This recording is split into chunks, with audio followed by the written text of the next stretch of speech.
बरेली विकास प्राधिकरण द्वारा उत्तर प्रदेश विकास प्राधिकरण भवन निर्माण एवं विकास उपविधि 2025 तथा आदर्श डिजाइनिंग रेगुलेशन 2025 के संबंध में एक महत्वपूर्ण कार्यशाला का आयोजन किया गया। इस कार्यशाला का उद्देश्य नए नियमों, उद्यमियों, व्यापारियों, होटल एसोसिएशन, इंडस्ट्रियल को समझाना तथा उनके सुझावों को शामिल करना था। कार्यशाला में शहर के प्रमुख उद्यमी, व्यापारी, होटल एसोसिएशन के प्रतिनिधि तथा औद्योगिक संगठनों के पदाधिकारी बड़ी संख्या में उपस्थित हुए। बरेली से सैयद आसिफ की रिपोर्ट। क्या नाम है आपका और आज जो कार्यशाला हुई है इसमें किस तरह की जानकारी दी गई है? राजेश जसोरिया, महामंत्री व्यापार मंडल। आज बहुत अच्छी कार्यशाला रही बरेली विकास प्राधिकरण के द्वारा और मैं धन्यवाद करूंगा योगी आदित्यनाथ जी का, मुख्यमंत्री जी का, कि जो बरेली के लिए और बरेली क्या पूरे उत्तर प्रदेश के लिए जनता के लिए उन्होंने सरलीकरण किया है और उसकी भावना भी बहुत अच्छी है। उन्होंने जो सरलीकरण किया है उसके पीछे का मंशा ये है कि भू उपयोग को ज़्यादा से ज़्यादा किया जाए, यानी ऊंचाई को बढ़ाया गया है। भवन आप जितना चाहें आप ऊंचा ले जा सकते हैं। थोड़ा जो एयरपोर्ट के आसपास के इलाके हैं जहाँ पे हवाई अड्डे हैं वहाँ थोड़ी रिस्ट्रिक्शंस हैं, अन्यथा उसके अलावा पूरे प्रदेश में कहीं भी आप बिल्डिंग जितनी ऊंचाई तक आप चाहें बना सकते हैं। ये बड़ा बदलाव आया है। जो पुरानी बिल्डिंगें आपकी बनी हुई हैं उसमें जो सेटबैक थे उनमें मॉडिफिकेशन किया गया है। सेटबैक को लेके बहुत कठिनाइयाँ रहती थी, बहुत सारी ज़मीन वेस्ट होती थी हर घर में, आपको लगता था क्योंकि 15-15 फीट के सेटबैक देने पड़ते थे चारों तरफ, तो उन सेटबैक्स को ख़त्म किया गया है। अब व्यक्ति छोटे प्लॉट को अपना अधिकतम उपयोग कर सकता है। क्या नाम है सर आपका? Rajesh Gupta, central UP chamber of commerce Bareilly अध्यक्ष। किस तरह की जानकारी दी गई है? सरकार ने जो विकास प्राधिकरण में बहुत सारी जो उलझनें थी उनको सरलीकृत करने के लिए नया एक बायलॉ जारी किया है। हम लोगों ने सुना समझा, बहुत सारी रियायतें हैं, लेकिन अभी कई सारी स्टेज पे चीज़ें क्लियर नहीं है। विभाग को भी ये पता नहीं है कि इसमें कोई पेनल्टी लगनी है या छूटनी है। मतलब वो रिलैक्स तो किया है, पर्टिकुलर जैसे हम बात करें अगर शमन शुल्क की बात करते हैं तो वो अभी स्पष्ट नहीं है, उनको अभी कुछ समय लगेगा। वो जानकारी हफ्ते 10 दिन में उनको देंगे दोबारा से। लोगों को लेकर के ऊंचाई को लेकर के हमेशा दिक्कत आती है, तो उसमें क्या आपका? वो दिक्कत अभी यथावत है, जो कि यहाँ पे एयरफोर्स बरेली में है, जहाँ एयरफोर्स या हमारा ये व्यवस्था है वहाँ ये हाइट की लिमिटेशन रहेंगी। बरेली उसी में आता है, इसलिए उसमें छूट नहीं।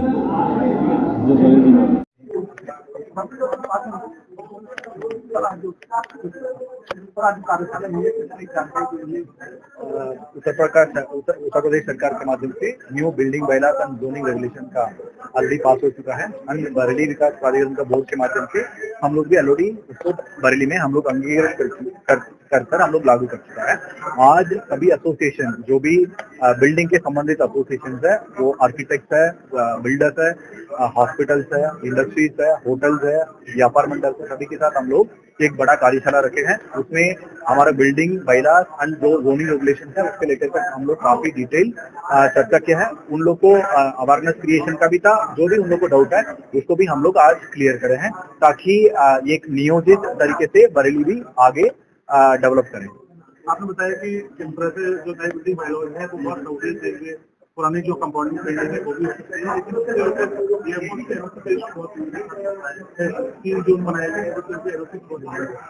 एक्चुअली हम लोग सबसे पहले तो बायलॉज को तेजी से इम्प्लीमेंट कर रहा है।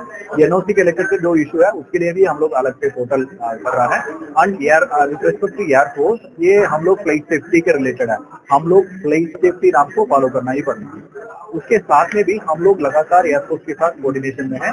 वहाँ के जो भी स्पेसिफिक कुछ शिकायत और इश्यूज आ रहा है उसको फॉलो करने में हमारा जो प्लानिंग टीम है उनके साथ लगातार संपर्क में, उसको भी हम लोग सही कर रहे हैं।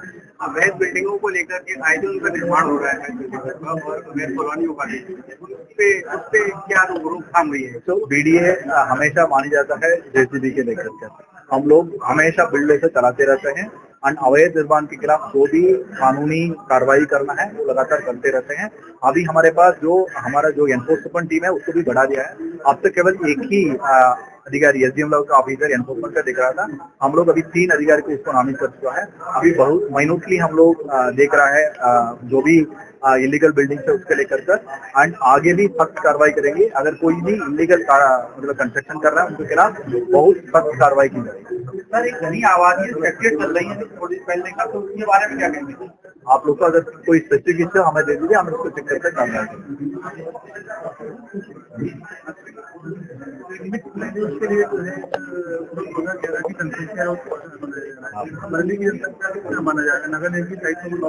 हाँ, जो 2011 का जनगणना है उसके हिसाब से 10 लाख के नीचे है, इसलिए हमारा जो 24 मीटर का ऊपर मिक्स लैंड यूज अप्लाई हो रहा है हम लोग, बट फिर भी सरकार से प्रयास कर रहा है यहीं पे भी 18 मीटर तक जो मिक्स लैंड यूज लागू होता है।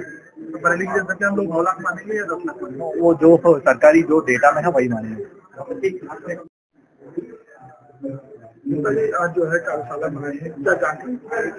देखिए, बरेली शहर को सुव्यवस्थित करने के लिए बरेली शहर के जो निर्माण है, बाजार है, इन सबको व्यवस्थित करने के लिए शासन ने एक नई नीति बनाई है, भवन उपनिर्माण विधि, जिसको बीडीए ने बहुत अच्छे से लागू करने का मन बनाया है। और बीसी बीडीए ने और विकास प्राधिकरण के बाकी अधिकारियों ने हम 3 संस्थाओं से सहयोग मांगा था, chamber of commerce industry society से और जो आईएमए है उससे और व्यापार मंडल से। हम तीनों लोगों ने मिलकर के ये सहयोग किया और आज आईएमए हाल में बरेली के जो बहुत महत्वपूर्ण लोग हैं, चाहे आर्किटेक्ट हों, चाहे होटल्स के हों, बैंकेट हॉल्स के हों, व्यापारी हों, उद्यमी हों, स्कूल के लोगों, सबको एकत्रित करके आज ये कार्यशाला आयोजित कराई है कि जो भी निर्माण के कार्य हों वो सुव्यवस्थित हो, शासन की नीति के अनुसार हो। जो भवन उपविधि बनी है बहुत अच्छी बनी है, बहुत उसमें छूटें आई हैं, उसके हिसाब से हो तो हमारा शहर भी सुंदर लगेगा। और जो पार्किंग की समस्या है, जो और तमाम प्रकार की समस्या है, जो बार बार बुलडोजर ले जाकर के खसाने की बात सामने आती है, इन सब चीजों से राहत मिलेगी। तो आज ये बहुत अच्छी कार्यशाला आई है, उसमें व्यापार मंडल ने बहुत महत्वपूर्ण योगदान दिया है।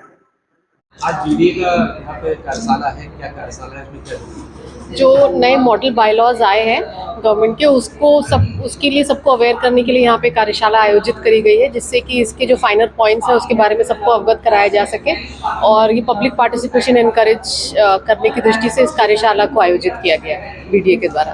लगभग 400 लोगों के द्वारा इसमें प्रतिभाग किया जा रहा है और ये कार्यशाला सक्सेसफुल तरीके से चल रही है।